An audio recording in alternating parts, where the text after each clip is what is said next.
Kamusta mga boss? So ayun, maaga nga pasok namin ngayon, 7 o'clock ng umaga. Hindi pa nga nakakalabas si Boss Madam doon sa ospital. Pero ang sabi ng doktor, ngayon na ngang araw na to ang discharge niya.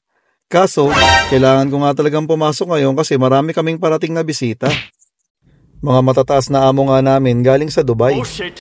Ayun mga boss, kaya napilitan nga muna akong iwanan si Madam doon. Babalikan ko na nga lang mamaya si Madam sa ospital pag malapit na siyang ma-discharge. Kasi kailangan ako ngayon sa trabaho ko. Sa Jeddah Park Mall nga ang duty namin ngayon. So pagdating ko nga doon sa tindahan, andun na yung 5 kong kasama. Syempre gutom na gutom sila. Wala ngang almusal mga boss. So ito, nagpunta nga ako sa supermarket para bumili nitong Managesh Trio. Parang pizza siya mga boss, tapos may cheese.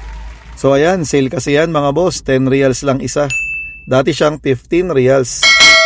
Ayan, si Kabayan nga yung nagluluto niyan dyan. Nakausap ko nga siya. 12 years na pala siya dito sa Jeddah. So ayan mga boss, ganyan siya niluluto sa pugon. Bubusugin ko nga muna yung mga kasama ko dun sa tindahan. Kasi napakarami talaga namin gagawin ngayon. Ganyan nga ang tawag ng trabaho namin mga boss. Pag parating ang mga amo, kailangan talaga naming linisin yung tindahan. Kailangan namin pagandahin ang mga decoration. Kailangan namin patasin ang standard ng tindahan. So ayun mga boss, ganun nga yung trabaho namin.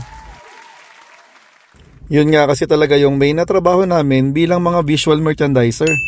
So sa amin talaga nakasign yung standard ng tindahan.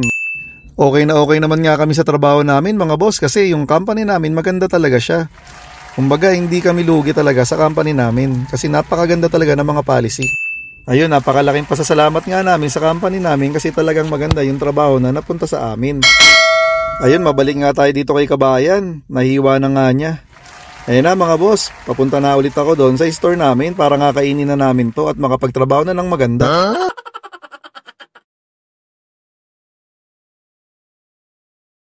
Ayun, kain muna tayo, almusal muna tayo mga boss. Ito yung binili ko, yun. Ano yung pangalan niya? Trio Managesh. Managesh Trio, sale, 10 real na lang. Ayan, kaya dalawa yung binili ko. So ito yung makakain, si Babylin, yun, tsaka si Len. Yung iba nasa labas pa. So yun, kain muna kami. Oh, Len, sarap? My favorite Managesh Trio. Kain muna, kain. Wow. Gusto ko double na. Double? So ayun mga boss, naubos nga namin yan. Trabaho na muna kami mga boss. Salamat sa panonood. Kita-kita tayo sa mga susunod na video.